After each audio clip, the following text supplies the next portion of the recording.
Well, hi everyone. I'm here at Ararat Zoo, which is behind the Ark at the Ark Encounter attraction. And we have all sorts of animals here. Actually, a unique zoo because you can sort of be up close to the animals. It's different to a lot of zoos. And we want to talk about two new exhibits that have just opened with some interesting creatures in them. Leanne, who's our senior zoo manager here, looks after the staff, looks after the zoo here and the animals up at the Creation Museum as well. Yes. And so, Leanne, we have a very unique creature in here, one of the creatures God created, Yes. right? Yes. And, okay, what's its official name? So her official name is a Binturong, more specifically a Palawan Binturong, but they are also referred to as bearcats. So a lot of people don't necessarily know what a Binturong is, but a lot of people know what a bearcat is. Now, why would you call it a bearcat when it's not a bear and it's not a cat? So they get this this name bearcat because they kind of look like a cross between a bear and a cat, which of course we know is not a thing because bears and cats are members of two distinct created kinds. Rikki here is a member of the civet created kind. So bearcats, civets, gennets, these guys are all members of the same created kind. There's actually 35 different species within this created kind.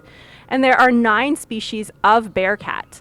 Now, as I said, Rikki is a Palawan Binturong, so her species is actually only found in the Palawan Islands of the Philippines. So they've got a very small natural range, and to our knowledge, there's only about 25 Palawan Binturongs here in zoos in the United States. So it's pretty rare then. Is it Yes. considered an endangered species? So bearcats are not considered endangered. Their populations are considered vulnerable. So these guys do live in rainforest. So sometimes with deforestation, rainforest being cut down, that is kind of reduces their range. Also, these guys, as you can see, are really, really cool animals. So unfortunately, these guys are often trafficked as exotic pets. So that's another reason that their numbers are falling in the wild. Thankfully, these guys do really well in a zoo setting, though. They tend to breed and reproduce really well. So we do have quite a few binturongs in zoos. As I said, there's less Palawan binturongs in zoos than some of the other species of binturong, but their numbers are growing in zoos. Now, one of your staff there has been feeding Yes. feeding this binturong so that we can see her a little close up. Yeah. And what is she feeding her? So Rikki here, some of her favorite snacks are tomatoes and bananas. So these guys are considered, they're in the order, they're in the carnivora order, but these guys are omnivores and frugivores. So Rikki here, her main diet in her natural range is going to be fruits. So here in the zoo, we mimic that diet. So she gets a variety of different fruits, but then she also gets vegetables as well. Now she is technically an omnivore, so she gets some egg twice a week, but she is mainly going to be a herbivore, which So, is funny. of course, originally, before the fall, they were all herbivores, Yes. all plant eaters. Yes, they were plant eaters. So Rikki here does have some really big canine teeth. So if she opens her mouth, you might think, oh my goodness, she definitely is going to be a meat eater. But believe it or not, she is a plant eater. So sometimes they use those nice sharp teeth for getting into different fruits and other things as well. So sharp teeth don't necessarily mean that they eat meat, which is...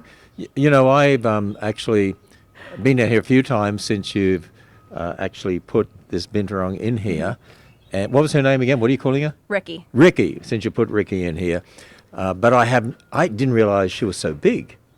Because Yes. she's curled up there. I've seen her sleeping up there. Are they nocturnal?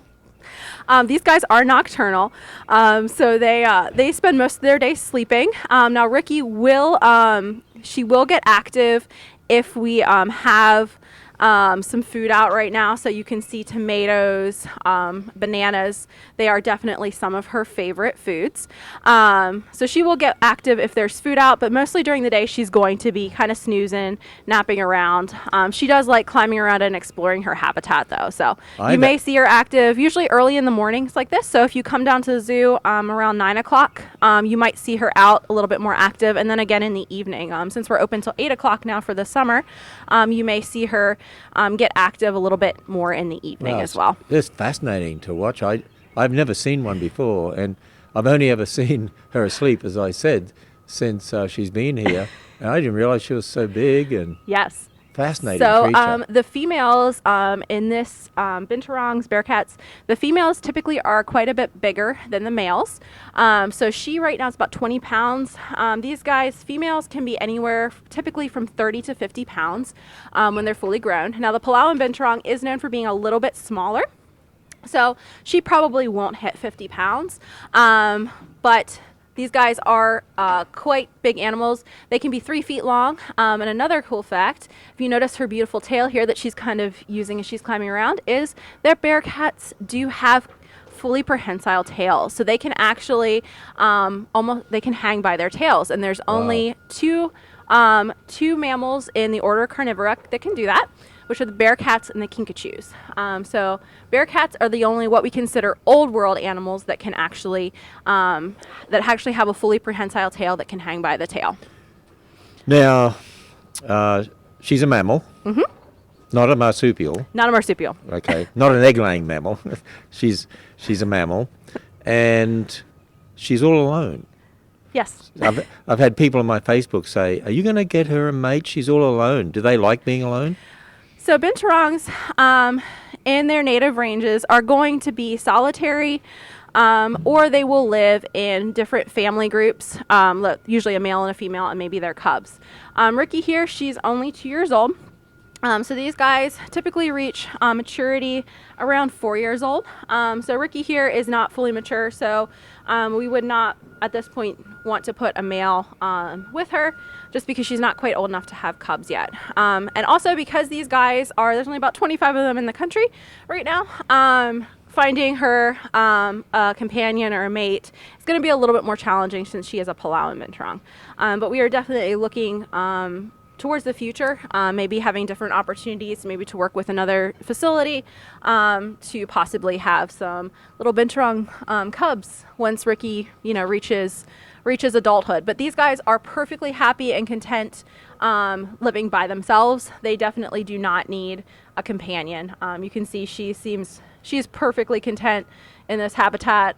She definitely likes her space, so I don't know how willing she'd be to share at this point with another Binturong. And I know up in that corner, that's her favorite spot. That's where she likes to sit. Probably because it's the darkest area? Darkest, it's got a little bit of cover, and that's just kind of where she decided she wanted to. That's where she goes. That's her corner. Yep. That corner where she is now, every time I come down here, I've seen her just sitting there there she goes. Sleeping, moving around now. That's it. That's her favorite That's place her favorite right corner. there. So we gave her a bunch of different perchings around the habitat out here, just to try to give her some nice places where she would feel comfortable, but she has decided this little branch here is definitely the most comfortable spot. So this is where you'll see her. Sometimes she's got her head smooshed against the wall, and other times like that.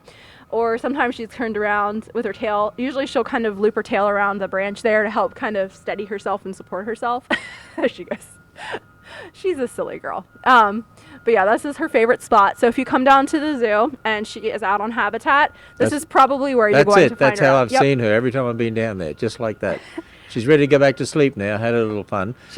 She's like, okay, I've done enough climbing this morning. I'm good to go. Okay, well let's get our cameraman to follow us here, and we will actually go to another brand new exhibit with some fascinating creatures. Yes. We'll come through here. So when the Binturong is not out on exhibit, you can actually look into the glass in here and see her in there. Yeah. Yeah. And, that is her indoor. And exhibit. this is another indoor area for these critters that are out here. Yes. Oh, we can actually. Yeah, there's 2 in here. We see if we can see 2 in there. Let me see if I can put some. Yes. photo there. So here's the other animals in this building. So these are our African crested porcupines, and we actually have 4 African crested porcupines. So these boys, believe this is our young boys. These are our 2-year-olds. This is Thomas and Caleb. They were actually born here at Ararat Ridge Zoo. So we're going to go outside here soon and see their mom and dad, Gideon and Atara. But these guys were born here almost 2 years ago. 2 years ago this month. And they were actually hand raised by a couple of keepers here at the zoo because these guys are part of our ambassador animal collection. So not only do you get to see them on exhibit, but you may actually get to see them on the show stage at the Animal Actor building. We might end up just walking around to the Yep. show stage here, but let's go out here. So this is where people can see them outside. Yes. And so this is the mum and dad, right? This is mom and dad. Oh, baby. Sorry. Just kidding. We saw Gideon and Atara inside, and this is Thomas and Caleb out here. Oh, okay. You had it the wrong way around. I did. Okay. Shelly is the so the porcupine parents are whisperer. inside. These are the Yes, kids. These are the Okay. kids out here. So nice part is, unless these guys are at shows, we should have porcupines out in their outdoor habitat as well as inside. So you get to see 4 African crested porcupines when you come down here to the zoo. So they're getting some fun and enrichment. So Shelly is their primary keeper. She's coming around now to join us. But this is part of their welcome home party. So this exhibit, we've been looking forward to getting these guys out on habitat so guests can see them and enjoy them as much as we do. So we're very, very excited to have these guys out.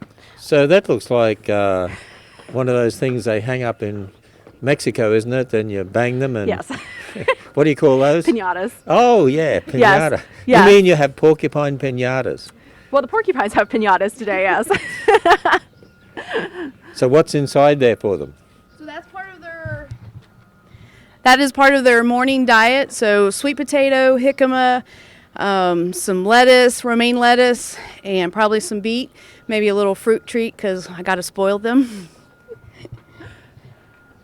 And so, Leanne, how old did you say they were? So these 2 are turning 2 years old this month. So Shelly here, she was one of their moms. So we decided to hand raise these guys so we could use them as ambassador animals in shows, and hopefully eventually we'll be able to take them out on walks around the zoo. We're working on that right now. So we left them with Gideon and Atara for about a week. And then we pulled the babies, and we basically had a calendar for porcupine raising. So we kind of alternated who took these guys home. So they've been in my house, they've been in Shelly's house when they were little porcupets. So baby porcupines are called porcupets, which is the cutest thing ever. So, Shelley, I want to ask you a question. Yes.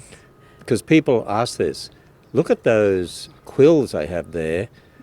Are we likely to get struck by one? Do they shoot their quills? You know how there's this, idea people have that they'll shoot their quills out and we could get speared or something?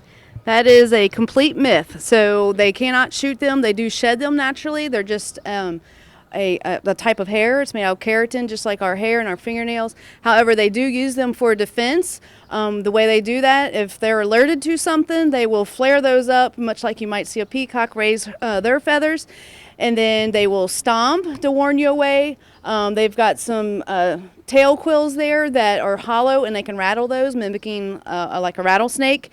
And if you still don't leave these guys alone, they will basically ram you backwards. They also swing their hips kind of back and forth to protect themselves as well. Oh, okay, so that's a myth. So people can walk around here and not worry about getting speared by a quill. They don't shoot their quills.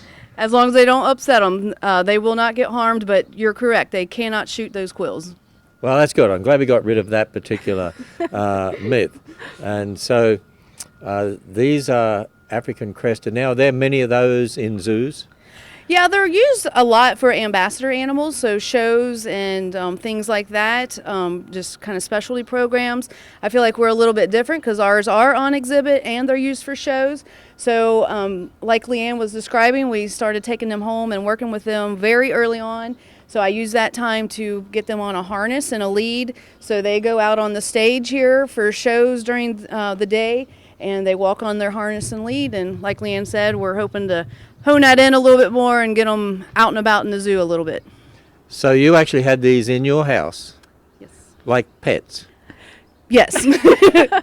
Yes. But they weren't. They're sort of pets, but they're not really pets. Correct. I would not recommend getting these as pets. If you look in their exhibit here, they are burrowers, meaning they love to dig. So that is a trait of old world porcupines. So they're nocturnal, so they're going to keep you up at night. And they chew. They're rodents, much like your guinea pigs and hamsters, stuff like that. So they will chew on anything they can. So basically, they'd rip up the furniture, rip out the walls, rip out the doors. Correct. So how did you keep them from doing that? Well, luckily they were basically under a pound, so they were a little bit manageable, and we did keep them basically in a dog kennel, so kept them safe from my furniture. So they're used to people. Very much. So what about the mum and dad? Are they as used to people? They are. So Gideon, the male, he was hand raised as well at another facility. He came to us, I believe, at about 6 months old. Atara, she's getting there. She was not hand raised, and she came to us a little bit older. So I try to work with her, just kind of sit in and socialize with her as much as possible. So she doesn't go after me. Well, that's good. Well, great. Well, Leanne, let's just walk around here for a moment.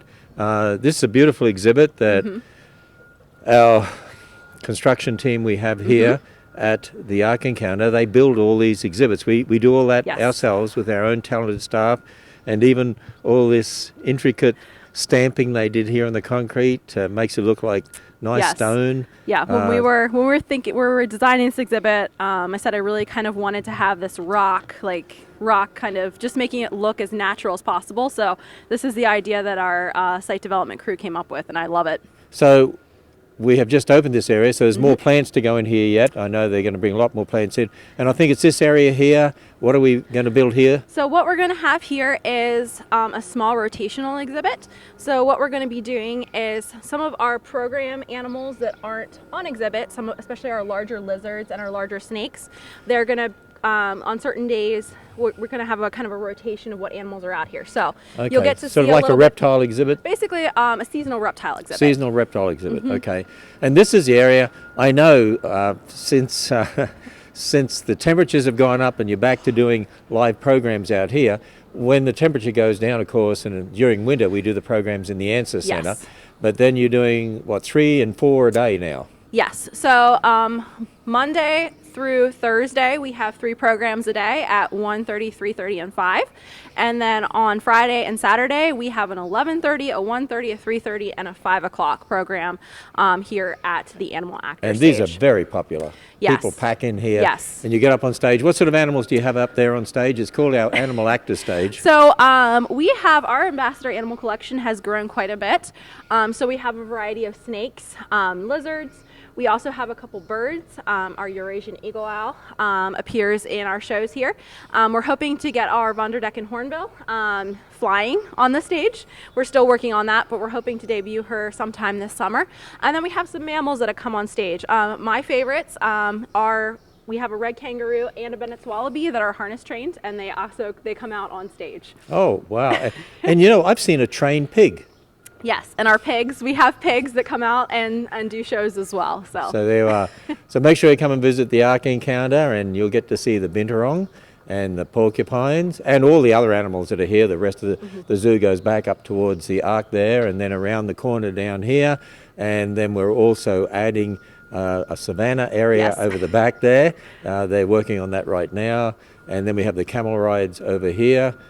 So this is really getting fantastic, isn't it? Yes. We're going from a small zoo to a big zoo very quickly. So that is really great. Okay, well, thanks, Leanne. Thanks for showing us some of the new exhibits here. We continue to add exhibits and expand.